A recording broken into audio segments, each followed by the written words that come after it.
Hello everybody, Mr. Akins here and welcome to What's on the Comic Rack. In this video I'm going to be showing you some Fantastic Four comics from 1976. Now that's the year I first started reading comics. I would get these comics by stealing them from my brother, trading something for them, or my mom would actually buy them for me. Now, I've had a great time going back and rereading these comics, looking at some of these great writer-artist team-ups like Roy Thomas and John Buscema, Stan Lee and Jack Kirby. I've also really loved going back and seeing how I was introduced to some of the characters that I really love. So let's get to looking at those comics, Jambo style. Fantastic Four number 170, cover by Ed Hannigan and Joe Sinnott. I think this is a great cover. Not sure what aesthetics make me love this cover so much, but I do. All the way until issue number 175, Bengrimm does not have the powers of the Thing, but is wearing an exoskeleton suit designed by Reed. This issue is the first time Ben uses this exoskeleton suit, and as a result, this is the last issue with Luke Cage as a member. Fantastic Four Annual number 11, great cover by Jack Kirby, interior art by John Buscema, and story by Roy Thomas. Can you guess where I got this comic from? That would be from the Oris Davis collection. This, my friend, is a signed copy. When Aussie Comic Book Collector talks about comics that are fun, this issue is what he means. Incredible art by John Buscema, great action and pacing. I mean, look at these panels. Roy Thomas writing is top-notch with great dialogue between the characters. Perfect use of continuity to enhance the story. I love the characterization of every character, from Captain America to Namor to the Watcher. I would call this a key comic for me because this is the first time I was introduced to Namor, the submariner. I love Namor as a character. His impulsiveness, his savagery, and his power were in full display in this comic, and especially these panels right here. Nothing beats a great story, and I highly recommend this comic. Fantastic Four number 171. The cover artist on this issue surprised and shocked me. Give you a second to look and guess. I'm in the process of rereading these comics, and then I do a little bit of research and try to discover something I may not know about this comic. When I looked up the cover artist, I nearly fainted. This is an okay, average at best cover, not something I would expect from Jack Kirby and Joe Sinnott. I would call this a key issue for me. There were a lot in 1976. This is a key issue for me because of the interior artist.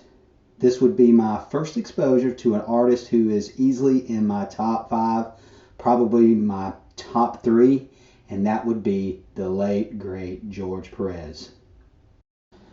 Now, there were two fantastic titles coming out in 1976. The regular title and reprints of Stan Lee and Jack Kirby Fantastic Four stories called Marvel's Greatest Comics. This would be Marvel's Greatest Comics number 63. Now, this was in the pile I got from my brother when I went into his room. It wasn't the first one I saw, but it was in the pile. In this issue, Crystal of the Inhumans joins the Fantastic Four as Sue is recovering from her pregnancy. Next, we've got Marvel's Greatest Comics, number 65. This would conclude the story arc of the first Fantastic Four comic I ever read. The FF and the Inhumans break free of the imprisonment by Maximus, defeat him, and he escapes from a rocket ship, vowing to get revenge. The only element missing from that scene is Maximus twisting his mustache. Up next, we have Marvel's Greatest Comics number 66. Now, feeling right here, I can feel there are staple holes in this comic. So the story behind any comics in my collection that have staple holes is this. When I was a kid, my mom would always stop at a used bookstore before heading to the beach. This used bookstore would have used comics, and to keep people from reading the comics, the owner would staple the comics right here. So when I run into a comic with staple holes right there, I know exactly where it came from. Marvel's Greatest Comics number 68. Now this reprints Fantastic Four number 86. This would be the last issue of the Fantastic Four that I read as a kid in 1976. Now this is not the end of the story arc that was started in issue number 66. I don't have issue number 67. In this issue, the Fantastic Four defeat Doctor Doom's Doombots, and Susan Richards, the Invisible Girl, rejoins the team.